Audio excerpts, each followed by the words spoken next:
श्री शंकर महाराज प्रकट दिन सोहळा कीर्तन महोत्सव चरित्र कथा कथा प्रवक्ते संगीताचार्य प्राध्यापक हबप गणेश महाराज भगत आयोजक माननीय राजेंद्र आबा शिळीमकर नगरसेवक श्वासांची तुटे धाव विठ्ठला माटी में ना घोल रे अब तो मिला है फिर न मिलेगा कभी नहीं कभी नहीं कभी नहीं रे। अहो आपल्याला मिळालेली ही सर्वात मोठी सिद्धी आहे म्हणजे मनुष्य देह आहे। अहो ज्या देहाची अपेक्षा स्वर्गातले अमर सुद्धा करतात, स्वर्गीचे अमर इच्छिता ती देवा मृत्युलोकी व्हावा जन्म। हा नरदेह मिळावा याच्यासाठी स्वर्गातले अमर सुद्धा इच्छा करत असतात। तो आपल्याला सहज मिळालाय, सहज मिळालाय। पण मिळालेला जन्म आपण खाण्यापिण्यामध्ये घालवला। आऊट हात का मानव देह अल्लाने तुझ दिया, खाया पिया सुख से सोया नाहक जमाना खोया। महाराज म्हणतात हा मिळालेला नरदेह आहे ही सर्वात मोठी सिद्धी आहे, सर्वात मोठी सिद्धी आहे।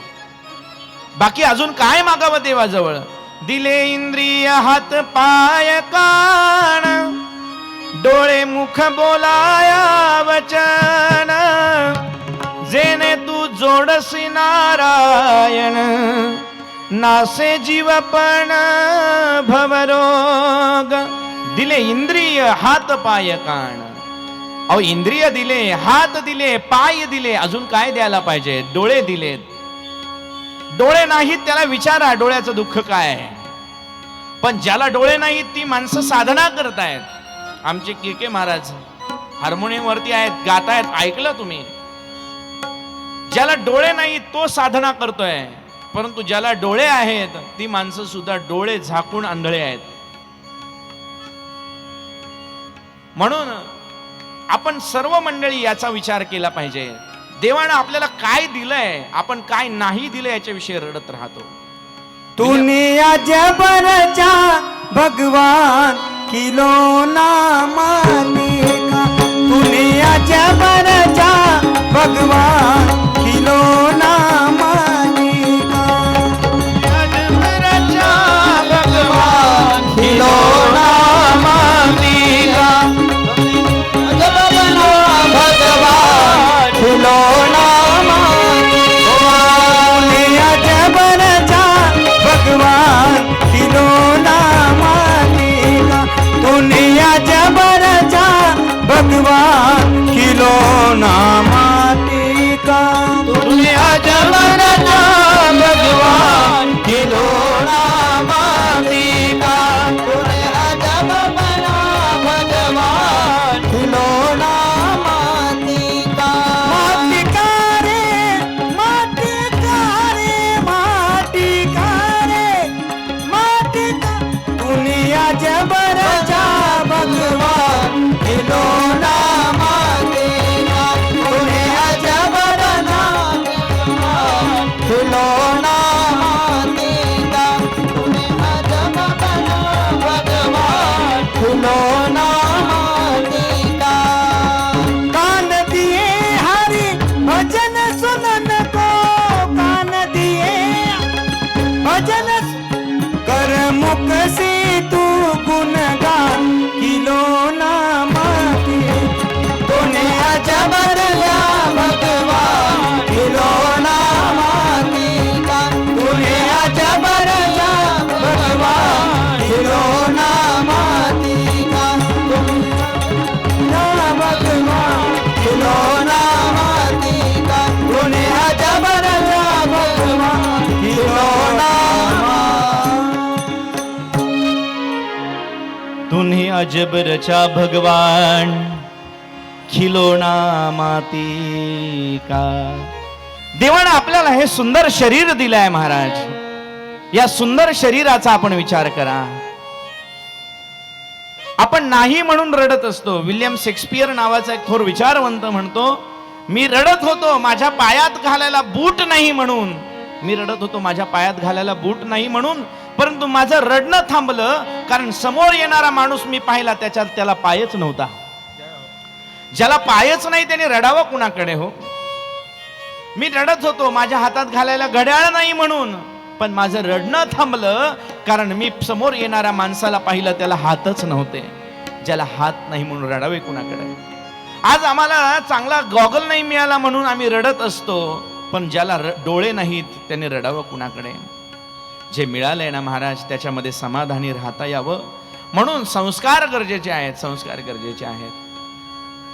आमची आई आम्हाला नेहमी सांगते, तुम्हाला विकास करायचा आहे ना, उन्नती करायचं आहे ना, वरती पहा, पण समाधान प्राप्त करायचं असेल ना तर तुम्हाला खाली पाहता आलं पाहिजे, खाली पहा.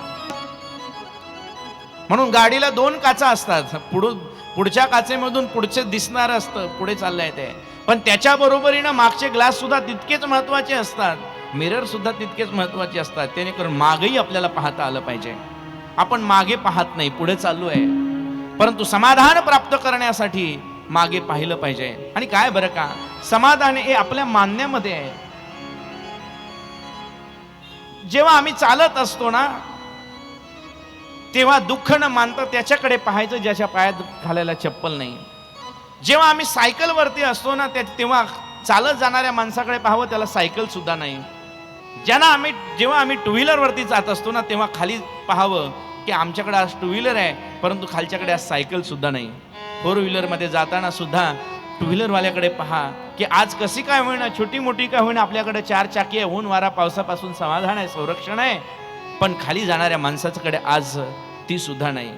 पाहिलं ना खाली तर समाधान आहे, परंतु आमचं पाहणं सारखं वरतीच आहे. दोन्हीकडे पाहता आलं पाहिजे नाना. उन्नती करायची आहे वरती पहा, आणि समाधान प्राप्त करायचं तेव्हा मात्र आपल्याला खाली पाहावं लागेल. आणि खाली पाहण्याची दृष्टी ही संतांनी दिलेली आहे, समग्र दृष्टी संतांना दिलेली आहे.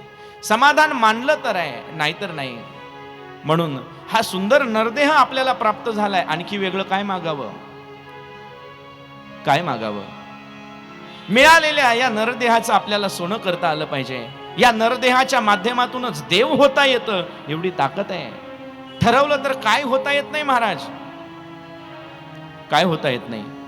आपण जर ठरवलं ना तर या देहाच्या माध्यमातून देव होता येतं, हे सद्गुरू बाबांनी आपल्याला दाखवून दिलंय.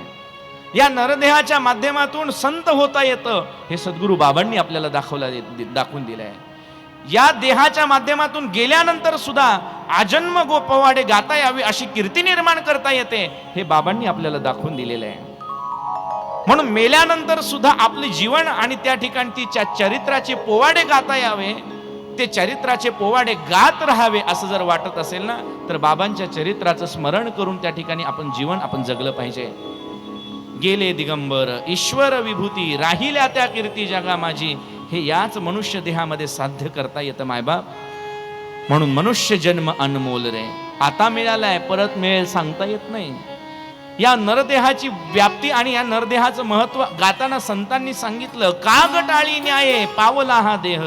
आंधळ्याच्या हातामध्ये कावळा सापडावा तसा हा देह आपल्याला सापडलाय, प्राप्त करायचा म्हटला तरी होत नाही मायबाप. इथला एक क्षण आणि क्षण, इथला एक कण आणि कण जाणीवपूर्वक खर्च केला पाहिजे. जगातली कुठलीही गोष्ट परत आपल्याला मिळू शकते, पण गेलेली वेळ आपल्याला परत मिळू शकत नाही. गेलेला क्षण आपल्याला परत येऊ शकत नाही. किती जरी पैसे दिले तरी जीवनातला तो क्षण पुन्हा येणार नाही. म्हणून आलेल्या प्रत्येक क्षणाची संधी करता आलं पाहिजे, आणि त्या प्रत्येक संधीचं सोनं आपल्याला करता आलं पाहिजे.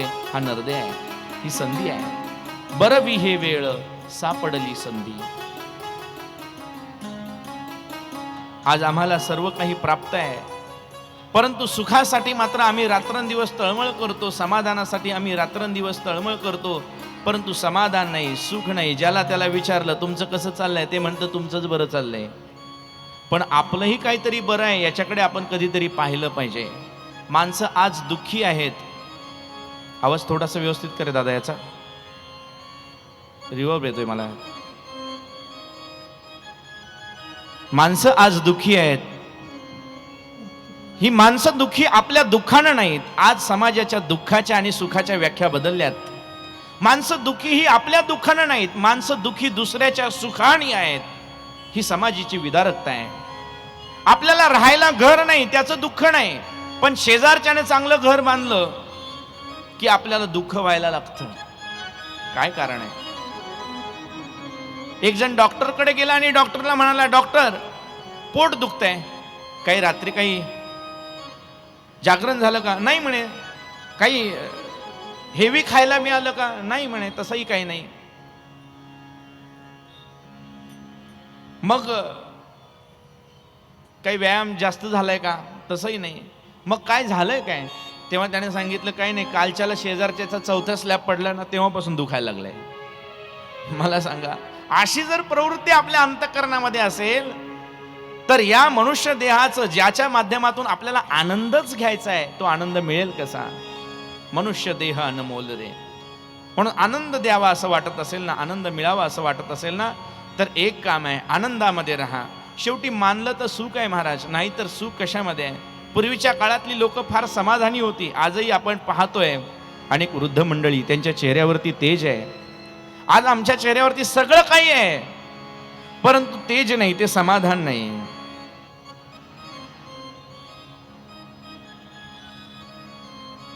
खऱ्या अर्थानं पाहायला गेलं ना तर जुन्या काळातल्या लोकांकडे काय होतं हो, पण मानलं तर समाधान झोपडीमध्ये आहे. आज आमच्याकडे बंगले आहेत, गाडी आहे, एसी आहे, सगळं आहे, पण समाधान नाही. जुन्या काळातल्या लोकांची भावना होती. तुकडोजी महाराजांची कविता शालेय अभ्यासक्रमामध्ये होती.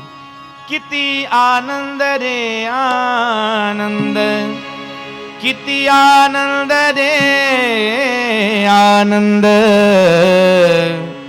या झोपडीत माझ्या.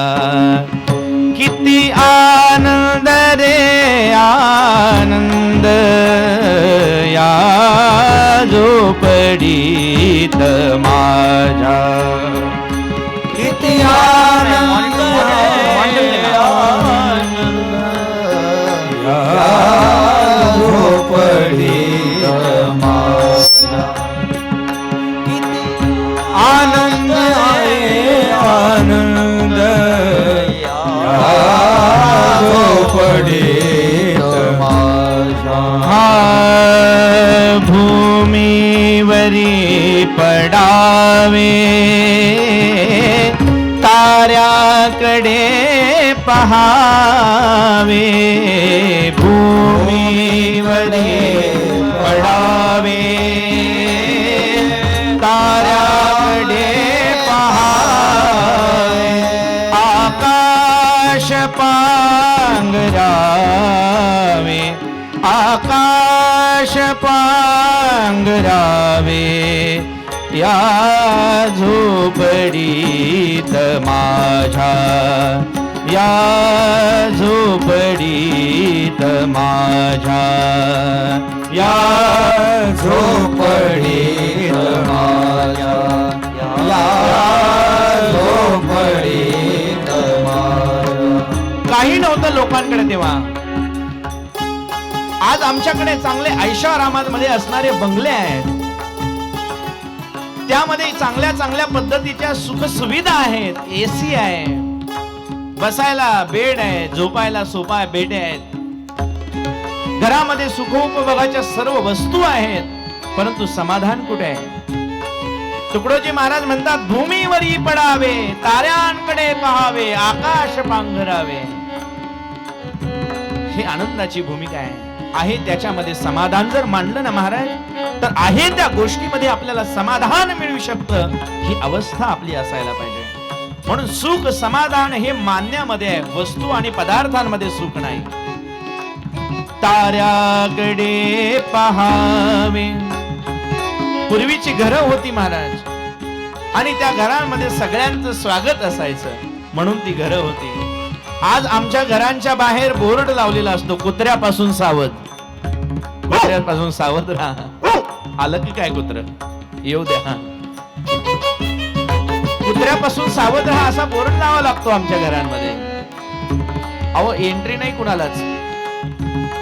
कारण का? माणसं घरं मोठी झाली पण मन बारीक झाली. घरं मोठी आहेत पण मन संकुचित झाली. मानलं तर समाधान झोपडीमध्ये आहे.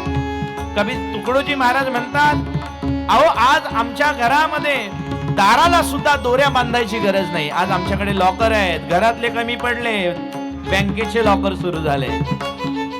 ते जाणी तिजोऱ्या तेथून होती चोऱ्या, दारास नाही दोऱ्या, दारास नाही दोऱ्या, या झोपडीत माझ्या, या झोपडीत माझ्या, या झोपडीत माझ्या. राजा सजी महाली, राजा सजी महाली, राजा सजी महाली, राजा सजी महाली. आसंख्य जरी मिळाली ती सर्व प्राप्त झाली, ती सर्व प्राप्त झाली. या झोपडीत माझ्या, या झोपडीत माझ्या, या झोपडीत माझ्या. राजाला जी महालामध्ये सुख आहेत ना, ती सर्व माझ्या झोपडीमध्ये आहेत. मानलं तर सुख आहे, म्हणजे कायमस्वरूपी झोपडीत राहावं या विचाराचा मी नाही, पण आपल्याला मागेही बघता आलं पाहिजे, मागेही पाहता आलं पाहिजे. म्हणून गाडीच्या मागच्या काचा सुद्धा साफ ठेवा. सिंह 5 पावलं चालल्यानंतर मागे वळून पाहतो, त्याला सिंहावलोकन म्हणतात, आणि जो अवलोकन करतो ना त्याला सिंह म्हणतात. हे विसरू नका. मागच्या परिस्थितीचा आपल्याला मागोवा घेता आला पाहिजे. आपण आलोय, कुठून आलोय हे विसरता कामा नये. उतू नका, मातू नका, घेतला वसा टाकू नका. झोपडीमध्ये सुद्धा समाधानी होतो, आताही आम्ही समाधानी आहे. ही वृत्ती पाहिजे, वृत्ती पाहिजे. आज ज्यांनी हे संयोजन केलेलं आहे, ज्यांनी हे आयोजन केलेलं आहे, हे भव्य दिव्य नेत्र दीपक सोहळा या ठिकाणी ज्यांच्या संयोजनातून होतोय, मला अभिमान वाटतो. ते आबा आमचे सरपंच महेश शेठ असतील, ही मंडळी म्हणजे साक्षात संघर्षाचं एक प्रतीक आहे. आबांचं जीवन म्हणजे संघर्ष आहे. 10x10च्या खोलीमध्ये राहणारं व्यक्तिमत्व. बाबा मला तुमच्या चरणाजवळ घ्या, मला तुमच्या चरणाजवळ यायचं आहे. छोट्याशा फ्लॅटमध्ये इथे राहू लागले. आई वडिलांच्या समवेत दुधाचा व्यवसाय. आमच्या मातोश्री समोर बसले आहेत, वहिनी साहेब समोर आहे. आमचा भाऊ आहे, बाळू भाऊ सांगत असतो मला नेहमी, 10x10ची खोली होती महाराज आमची. त्याच्यात शिक्षणासाठी म्हणून गावातलं एक होतकरू पोरगा, गावातलं एक कुणीतरी चांगलं गरीब घरचं पोरग पुण्यामध्ये येत आहे आणि त्याला पुण्यात राहायची व्यवस्था नाही. असू दे 10x10ची खोली, ये राहायला. आपल्याकडे आहे ना ते देता आलं पाहिजे. जे दिलंय ना ते वाढत राहतं महाराज. ये घरामध्ये राहायला. जागा कुठे?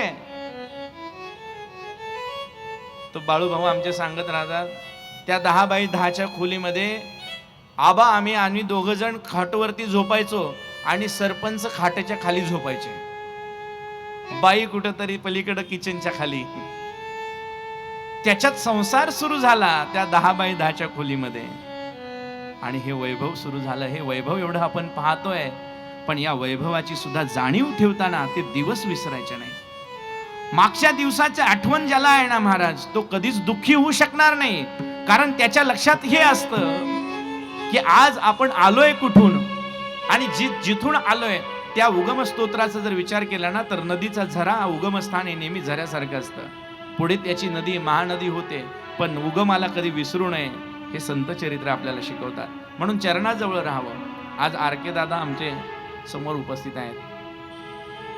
घरातून बाहेर निघाल्यानंतर किन्नर म्हणून, हमाल म्हणून मार्केट यार्डमध्ये पडेल ती कामं करून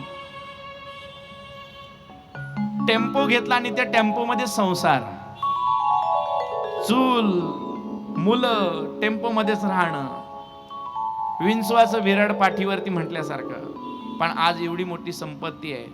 कारण आहे की त्या संपत्तीमध्ये सुद्धा त्या गरीब परिस्थितीची आठवण आहे, त्या परिस्थितीची जाण आहे. आणि एक आहे, आपल्याला जे मिळालंय ना ते आपल्याला वाटतं आलं पाहिजे. मायबाप वाटतं आलं पाहिजे. आहे आपल्याकडं, देवानं दिलंय ना. अर्धी भाकरी असेल, चतकोर आपल्याला वाटता आली पाहिजे. चतकोर आपल्याला वाटता आली पाहिजे. काही कमी पडत नाही महाराज.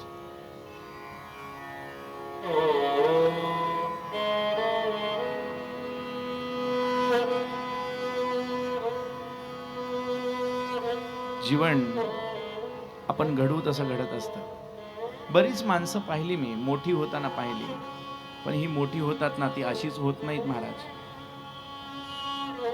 पण आपल्या त्या 10 बाय 10च्या खोलीमध्ये, भाड्याच्या खोलीमध्ये सुद्धा एखादा संत आला, एखादा महाराज आला, त्याला अंथरूण नाही, त्याला पांघरूण नाही घालायला, प्रसंगी आपल्या साडीची असणारी अंथरुणं करावी, त्यांना त्या ठिकाणी झोपवावं. आहे वाट्याला आलंय ना दुःख, त्याचा कधी बाऊ करू नका. दुःख जातील निघून. सुख आणि दुःख ही जीवनाची दोन्ही नाणी आहेत. ती त्याच्या इच्छेने येत असतात. जीवनामध्ये मानलं तर सुख आहे आणि मानलं तर दुःख आहे. जीवन घडवायचं कसं ते आपल्या हातामध्ये आहे ना, ते मिळत राहावं. आज मी सुद्धा आज या व्यासपीठावरती बसलोय, मला चांगलं आठवत आहे आणि त्याची मला पूर्ण स्मरण आहे. आज सगळे माझा हार घालून सत्कार करतायत, हे सगळं आहे, खरं आहे. परंतु याच पुण्यामध्ये एक काळ असा होता की मी 8-8 किलोमीटर आम्ही चालायचो. पायाची चप्पल उघळील, पायाला फोड आले तरी सुद्धा चालत राहायचो. आज सगळं आहे, पण ते दिवस विसरत नाही. आणि आपल्याला केलेली मदत, आपल्याकडे असलेलं सर्व उपकार आपल्या डोळ्यासमोर असले पाहिजेत. हा मनुष्य देह आहे, या उपकाराची जाणीव आपल्यामध्ये असली पाहिजे. समाजाचा आपल्यावरती काहीतरी उपकार आहेत, देवाचा आपल्यावरती काहीतरी उपकार आहेत, ऋण आहे आपल्यावरती, त्याचं विस्मरण होता कामा नये मायबाप. आळंदीला होतो ना, तेव्हा आळंदीच्या त्या माऊलींच्या समाधी समोर अवघड 4थीला असताना 10 वर्षाच्या वयाच्या अवस्थेमध्ये आई वडिलांनी त्या ठिकाणी सोडलं. कोण आईबाप, कोण मायबाप, कोण असतील तिथं. आळंदीत आजही पाहिलं तर मधुकरीची प्रथा आहे. जावं दारोदार मधुकरी मागावी. पण त्या मधुकरीनं फार काही शिकवलंय. ती मधुकरी खूप काही शिकून जाते. म्हणून अनेक धर्मांची दीक्षा देताना पहिली मधुकरी मागण्याची दीक्षा असते. मधुकरी मागा, मागा. त्या मधुकरीने हे शिकवलं की मला माझी माऊली कधी उपाशी ठेवू शकणार नाही, हा विश्वास दिलाय. आणि असं अंतःकरणामध्ये नेहमी वाटत राहतं की कोण ती माणसं, कोण कुठली, ज्यांनी आपल्याला मधुकरी घातली, ज्यांनी आपल्याला वाढवलं, ज्यांनी आपल्याला भरवलं, ती आज आपल्यामध्ये नसतीलही, नाहीतही. त्यांचं काय आपण देऊ शकतो. पण कुणाची तरी भाकरी मी मागून, त्या ठिकाणी भिक्षा मागून शिकलोय ना, तर माझ्या अंतःकरणामध्ये ती प्रेरणा असायला पाहिजे. आजही सौभाग्यवती आहे, सर्व कुटुंब आहे, सगळे घरातली लोक, अनेक मुलं आम्ही घरामध्ये अशी आणून ठेवतो, विचारत नाही कशाला आणलं याला. शिक्षण, पुण्यामध्ये राहणं, पुण्यात त्याची व्यवस्था करणं, आपल्याला मिळालंय ना कुणाच्या तरी उपकारानं, तर ते त्याला देता आलं पाहिजे. हा आमचा केशव अगदी गरीब घरातला, गोपाळ समाजातला, ऊसतोड कामगाराचा मुलगा, पण मनामध्ये आबांसारखा आदर्श डोळ्यासमोर होता, दादांसारखा आदर्श डोळ्यासमोर होता. आणि आपल्याला जे मिळालंय ते दुसऱ्यांना देत राहावं. घरामध्ये असेल ते भाकरी खा. MPSCच्या माध्यमातून आज मंत्रालय असिस्टंट झालाय.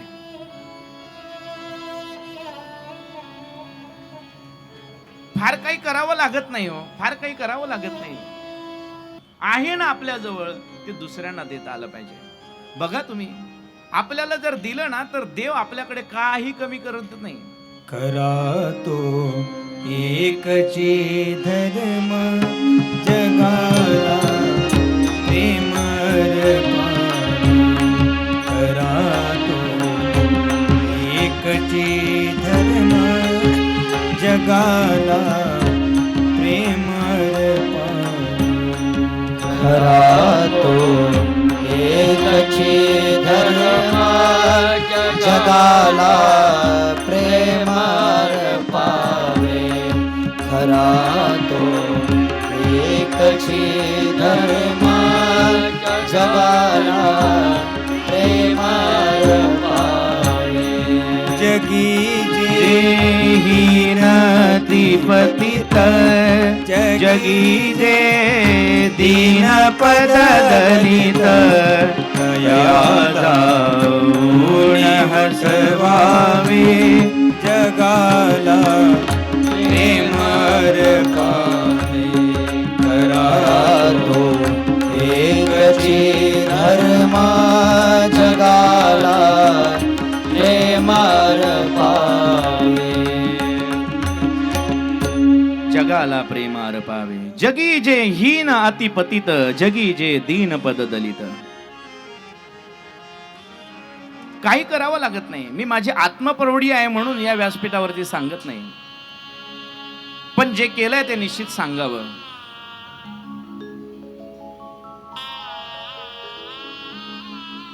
एकदा इथं एटीएम मध्ये गेलो. एटीएमच्या दारावरती पैसे काढायच्या रांगा होत्या, पण मशीन खराब झाली होती. आता त्या एटीएमच्या तिथं असणाऱ्या गार्डचा काय त्याच्यामध्ये दोष हो, पण आम्ही काय आपल्या फेल्युअरचं कुणावरती सुद्धा विनाकारण त्याच्यावरती आपण त्रागा करत असतो. त्या पोराला सगळी लोक कोणी यायचं डिवचायचं, काय रे तुझी मशीन, काय रे तुझी मशीन, पैसे निघत नाही, ठेवलंय कशाला. ते पोरग हातामध्ये पुस्तक घेऊन MPSCचा अभ्यास करत होता. त्याला पाहिलं आणि सगळेच दिवसतायत, कोणी सुद्धा त्याला चांगलं बोलत नाही. सहज विचारलं, म्हटलं बाळा काय करतोय रे. म्हटलं अभ्यास करतोय. कसला अभ्यास करतोय. MPSCचा अभ्यास करतोय सर. अधिकारी होणार आहेस का. होणार, निश्चित होणार अधिकारी. चांगलं स्वप्न आहे. अनेक स्वप्न घेऊन उराशी बाळगून मुलं आज पुण्यामध्ये येतात. पुण्यवंत असणारे तुम्ही आम्ही सर्वजण मंडळी आज पुण्यामध्ये स्थिर स्थावर आहोत. या पुण्यानं कुणाला सुद्धा अव्हेरलं नाही. सगळ्यांना आपल्या पदरात घेतलं म्हणून पुणे आहे. सहज विचारलं, बाळा कशाला इथे काम करतोयस. म्हटलं सर गरीब परिस्थिती आहे, खाणं आणि राहणं इथं भागतंय, पण अभ्यास होतो का. नाही म्हटलं असं कधी झालं की नाही होत अभ्यास. तुझी राहण्याची खाण्याची व्यवस्था केली तर पुण्यात करशील का अभ्यास. हो म्हटलं सर निश्चित करीन. ये म्हटलं माझ्याकडे. राहायची आणि खायची व्यवस्था झाल्यानंतर पूर्ण वेळ अभ्यास करशील का. म्हणे करेल, नक्की करेल.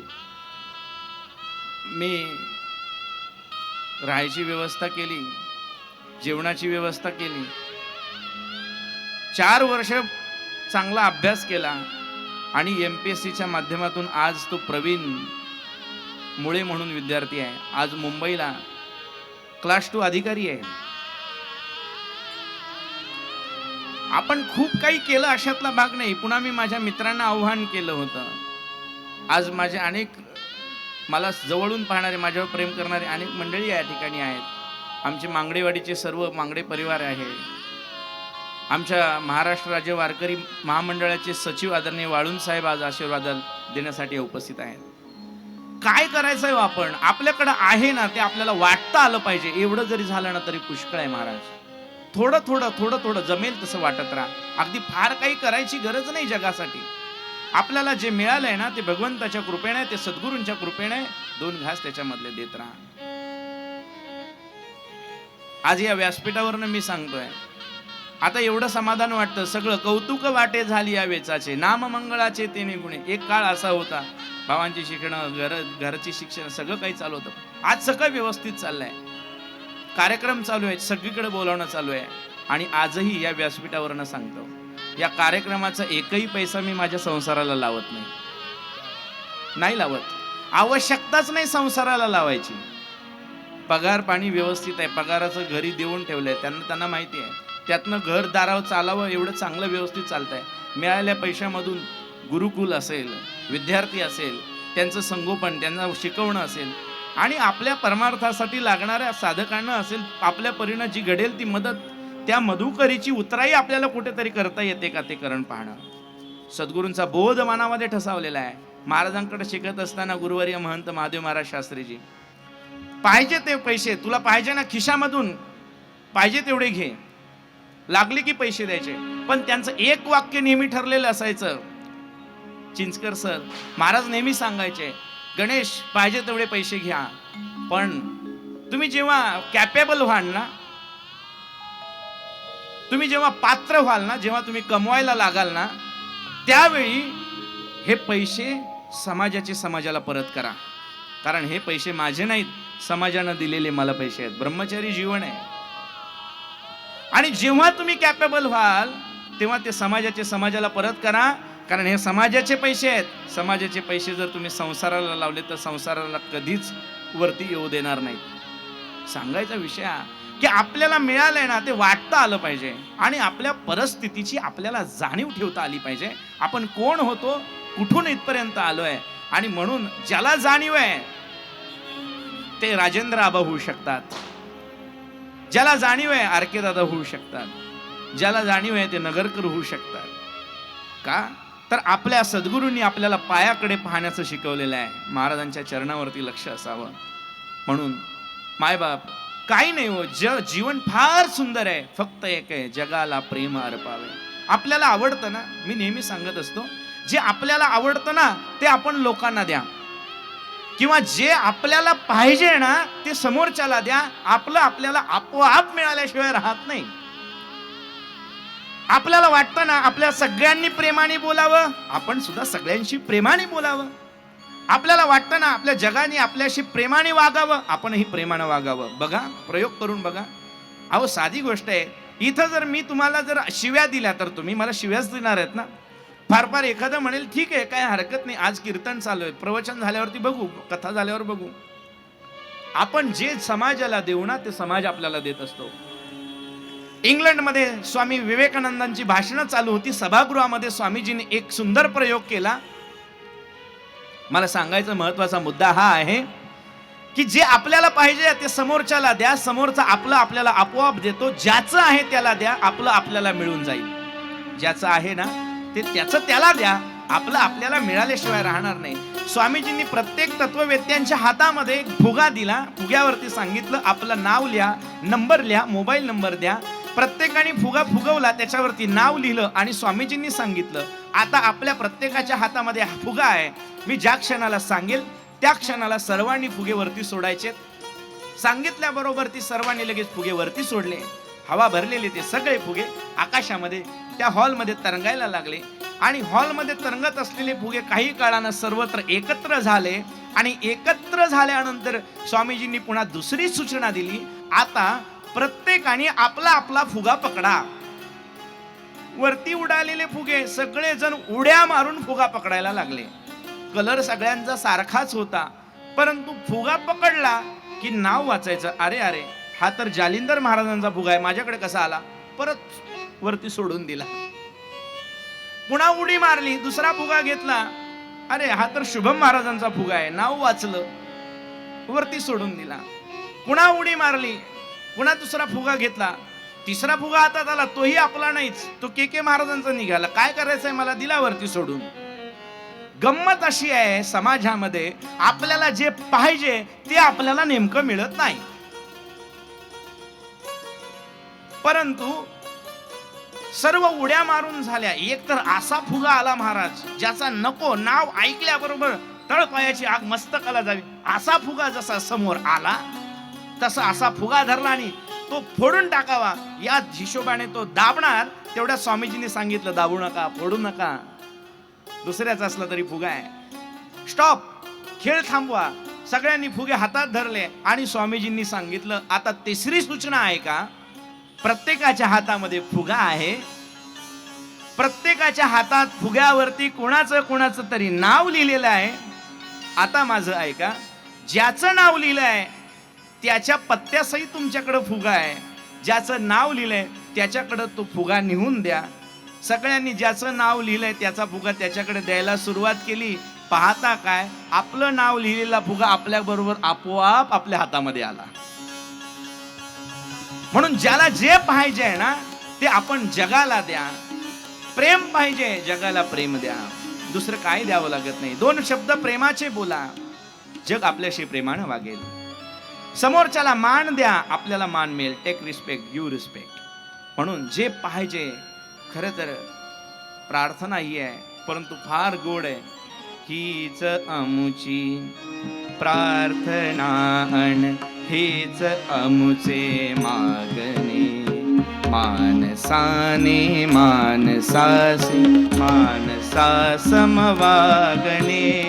हीच आमची प्रार्थना हेच आमुचे वागणे, मानसाने मानसासी मानसा समवागणे.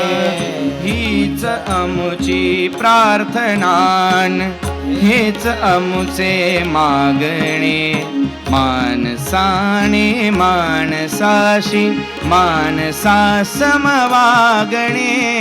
हीच आमुची प्रार्थना हेच आमुचे वागणे, मानसाने मानसासी मानसा समवागणे.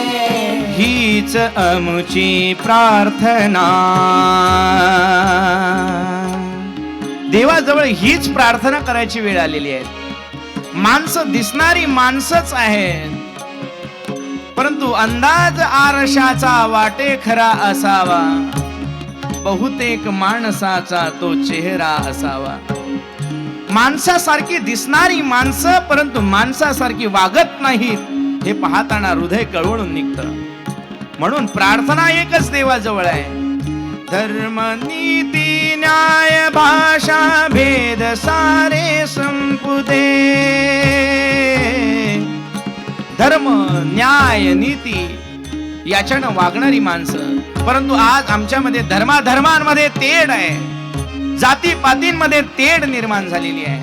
सद्गुरु बाबांचं चरित्र आपल्याला त्यासाठी डोळ्यासमोर ठेवायचं आहे.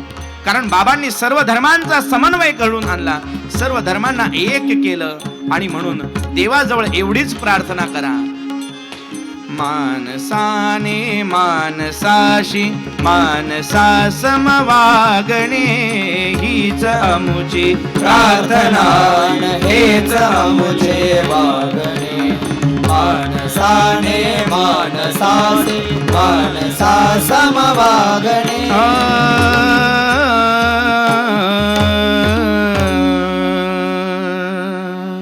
देवाच्या जवळ प्रार्थना करत असताना हीच प्रार्थना करा. देवा आमचं माणूसपण जागर राहू दे आणि आम्हाला माणुष्यत्वानं या माणूसपणानं जगाशी जगता यावं. प्रत्येकाने जर आपल्यातलं माणूसपण जाग केलं ना तर सद्गुरूंचे खऱ्या अर्थानं टाळी वाजूया आपण. जय शंकर महाराज नमो नमः. श्री शंकर महाराज नमो नमः. सद्गुरु महाराज नमो नमः. सद्गुरु सेवा नमो नमः. श्री शंकर महाराज प्रकट दिन सोहळा कीर्तन महोत्सव चरित्र कथा. कथा प्रवक्ते संगीताचार्य प्राध्यापक हबप गणेश महाराज भगत. आयोजक माननीय राजेंद्र आबा शिळीमकर. नगरसेवक विश्वासांची